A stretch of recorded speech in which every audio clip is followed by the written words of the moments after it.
Good morning, grade 9 students. Today we are going to tackle about our chapter 2. Chapter 2 of our um, Physics 9. It's all about work, power, and energy. Okay, our lesson 1 is all about heat and work. Let's read our open thought. It says, our real work is prayer. What good is the cold iron of our frantic little efforts unless first we had it in the furnace of our prayer?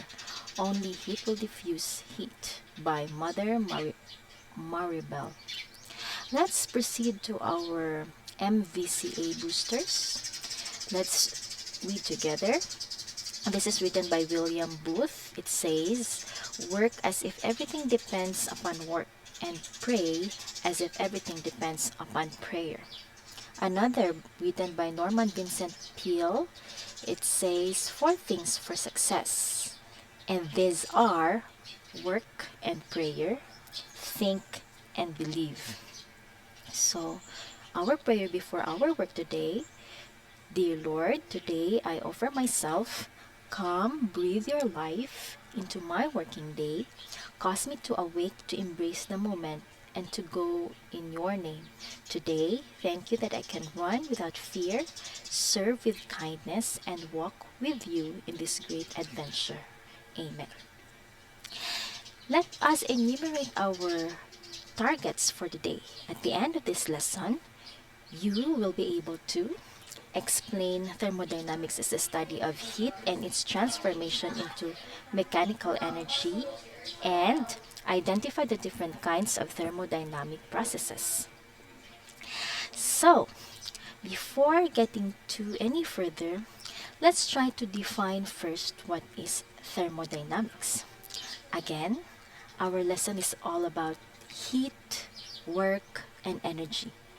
So, thermodynamics is the study of heat and its transformation into work.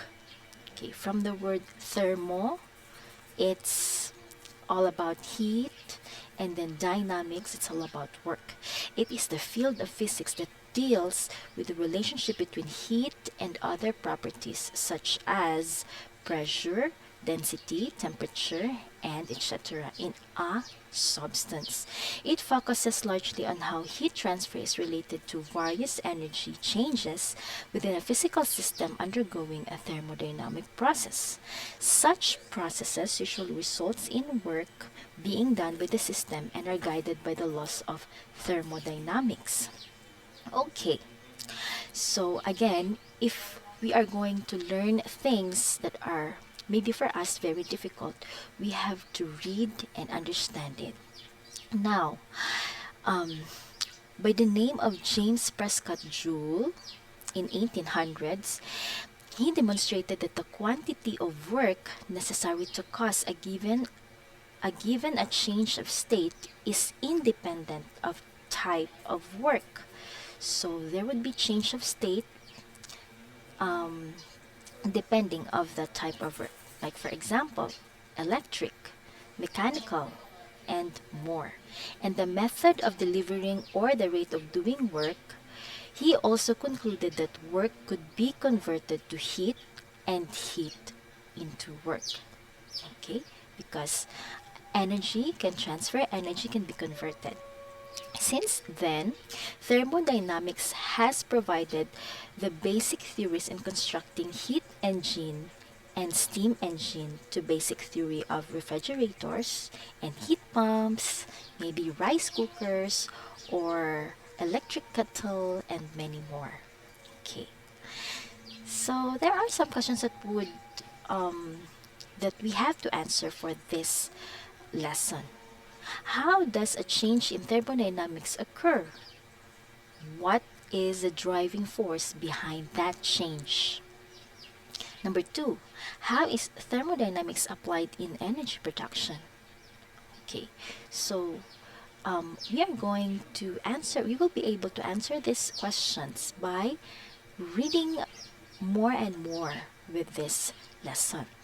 Okay, There are certain physics problems. The final answer to this problem is thermodynamics. Think of as many questions as possible for which the answer is thermodynamics. Use the graphic organizer and the HIMT below to do this activity. The first column is done for you. So, okay, it's up to you just to fill in. All right. And then here are the hints that would help you answer the diagram. Okay, let's proceed. Chat with the expert.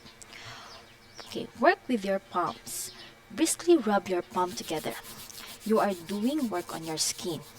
So, what's the effect of the work done on the temperature of your palm? Okay, have you noticed that your palm um, is somewhat heated because of rubbing it together? You can see that work can easily be converted to thermal energy. So, is thermal energy as easily converted to work? In the past, you have learned that energy is needed to perform work. When work is done on a body, energy is transferred to that body. The transfer of energy to the body increases the internal energy. The internal energy will later decrease as the body converts it to heat. From Joule theory, made mention a while ago by James Prescott Joule, the reverse should be true, should be also true. Energy can be converted or transferred to a body as heat and the body can perform work.